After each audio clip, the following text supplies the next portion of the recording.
আজকের রেসিপি চারাপোনা মাছের ঝাল।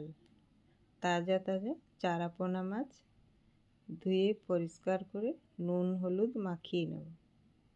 মাছের গায়ে এইভাবে নুন হলুদটা ভালোভাবে মেখে কড়াইতে সরষের তেল গরম করে একটি মাছ দিয়ে উল্টে পাল্টে লাল লাল কড়া করে ভেজে সব মাছগুলো তুলে নেব। মাছ ভাজা হয়ে গেলেই ওই তেলের মধ্যেই দিয়ে দেব পেঁয়াজ কুচি। পেঁয়াজটা 2 মিনিট ভেজে আদা রসুন কাঁচা লঙ্কা বাটা, টমেটো কাটা, ধনে গুঁড়ো, জিরে গুঁড়ো, হলুদ গুঁড়ো, সামান্য একটু জল দিয়ে নেড়ে চেড়ে মশলাটা 4-5 মিনিট ভেজে নেব।